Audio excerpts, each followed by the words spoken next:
Այսի Թուրքիայի բաներն են,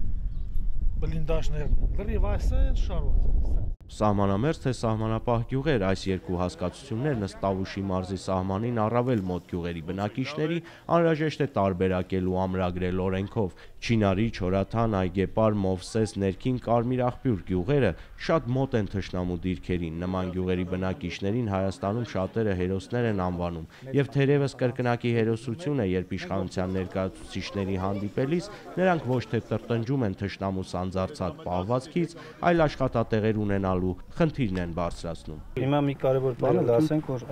այս Կիրակի օրն էլ Ռուսաստանից գործեր գալու, հələ որ մեկն է գալիս, 500 աշխատատեղի ստեղծման գաղափար առաջարկում, որ մենք պետք է նաև քննարկենք իրար հետ, սա միասնական լինի, սահմանամերձ բնակավայրերում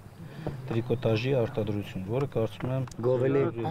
ընդունելի է։ Առաջարկեք եւ լուծումները վստահեք մեզ։ Սահմանապահ գյուղերի բնակիչներին այցելած ազգային ժողովի հանրապետական եւ հույդա խմբակցությունների падգամավորները հավաստիացնում են, ցանկացած խնդիր իր լուծումն ունի։ Ազգային ժողովի падգամավորներին հատկապես հետաքրքրում է սահմանամերձ բնակավայրերին օրենքով վերապահված վերջին սոցիալական արտոնությունների կատարումն ու արդյունքները։ Գազը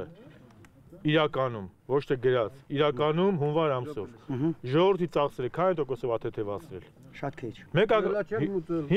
10, 15, 25, 30, հիմա դու պետք է ասես, որ մենք Երևան ասենք, հիմա ասա։ Երևի 20-30%։ 20-30%, մեր բերականքալիքը 50-ներ, չէ՞ բինա։ Հետո ասեմ, ներողություն, յուրակ աբոնատներ կասենք կամ միայնակ 5 կամ ասենք 2-ով, իրանք ընտանիքները, ասենք իրան այդ լիմիտը բավական է հերիքում է։ Ամբողջությամբ կարող անգամ իրանք չսպառնել։ Այդքանը դաժե ավելի կառաջանա։ Նիմացի մոտ 100-ին մոտիկանում է։ Ով որ քիչ ածածը։ Կարող է չծախսնել կամ միայնակ, հա, միայնակ թոշակառուները կամ ասենք զոյգով ապրում են, ընդամենը ինքը չայատակացում կամ զվազեղանի, իսկ ուսանարաբերված ընտանիքների համար դա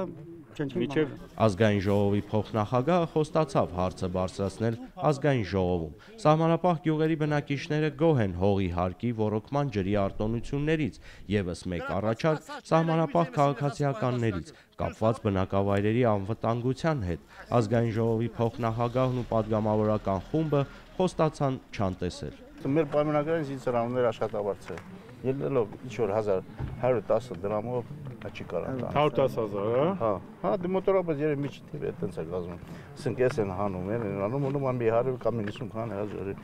Եթե հնարություն կա, եթե մի աշխատավարձ բարձրացնի, իսկ թվում է մի քիչ գոնե երիտասարդությունը, գոնե կմնի ինչ-որ իրան։ Ես ուզում եմ նախ հարցը շատ կարևոր է որ բարձրացնեմ, ըստ բոլորս էլ համամիտ ենք։ Երևանում մի հատ քննարկենք, ես համոզված եմ, որ թե պաշտպանության նախարարությունը, թե կառավարությունը, թե մեր գործընկերները տարբեր կուսակցություններից բոլորն է շահագրգռված են։ Սա ռեսուրսների խնդիր է։